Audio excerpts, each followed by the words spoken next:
Olá pessoal, vamos lá para mais duas propriedades periódicas, ponto de fusão e ponto de ebulição. Lembrando o que é ponto de fusão. Ponto de fusão é uma exata temperatura em que uma determinada substância no estado sólido passa para o estado líquido. No momento que uma substância está no estado sólido e a partir do aquecimento ela passa para o estado líquido, nós temos uma exata temperatura e essa temperatura nós chamamos de ponto de fusão.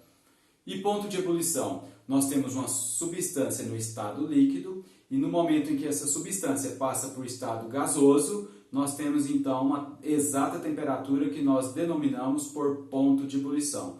Como que ocorre o crescimento? Como que é a ordem de crescimento para ponto de fusão e ponto de ebulição nos elementos químicos aqui na tabela periódica?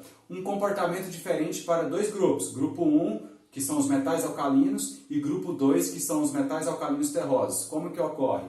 Para esses dois grupos aqui, nós temos um crescimento de baixo para cima, ok? De baixo para cima, grupo 1 e grupo 2 da tabela periódica.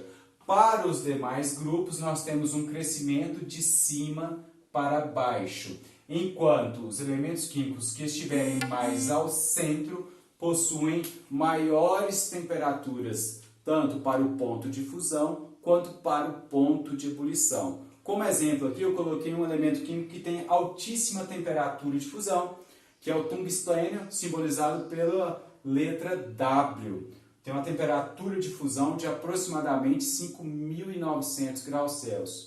É uma temperatura de fusão bastante elevada. Em função dessa propriedade aí do tungstênio, era fabricada aquelas lâmpadas incandescentes, as lâmpadas amarelas antigas, com filamento de tungstênio, que ao passar a corrente elétrica no filamento, se encandecia produzindo luz sem derreter, sem se fundir, que essa é a lógica da existência desse equipamento. Lá então, dentro do tubo, nós temos um filamento na lâmpada antiga, um tubo com filamento de tungstênio. Ali tem uma atmosfera também inerte, que é produzido pelo gás argônio. Então, dentro da lâmpada é colocado o gás argônio e o filamento de tungstênio vai ter uma vida útil maior. Ok, pessoal? A próxima propriedade periódica, aproveitando aqui esse vídeo que está curto, vou falar para vocês a respeito de reatividade química.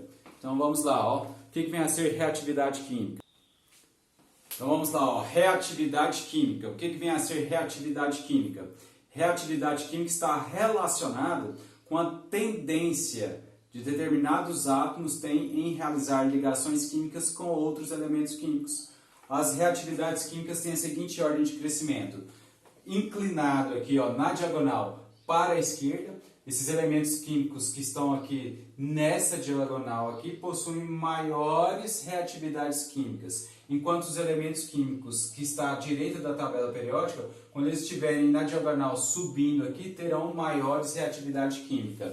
Deixei destacado aqui a última coluna, o último grupo da tabela periódica, que são os gases nobres. Os gases nobres, que também são chamados de gases inertes, possuem baixíssimas reatividades químicas, de tal forma que nós as consideramos desprezíveis. Então a reatividade química aqui para os gases nobres é tão baixa que é desprezível, muito próximo de zero. Então por isso que eu deixei destacado aqui que nós desconsideramos então as reatividades químicas para os gases nobres. Então o crescimento vem em diagonal.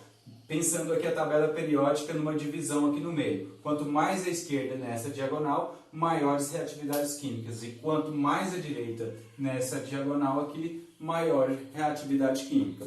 Ok, pessoal? Muito obrigado. Lembrando que então, nesse momento, vocês já podem realizar os exercícios aí deste capítulo do livro, que trata a respeito de propriedades periódicas. Já podem resolver aí todos os exercícios. E vocês têm o livro também como orientador para vocês conseguirem realizar os exercícios. Lembrando também das aulas lá do poliedro, que foi disponibilizado aí para todos vocês, que foram todas as aulas disponibilizadas de acordo aí com cada frente da química, certo? Muito obrigado, pessoal!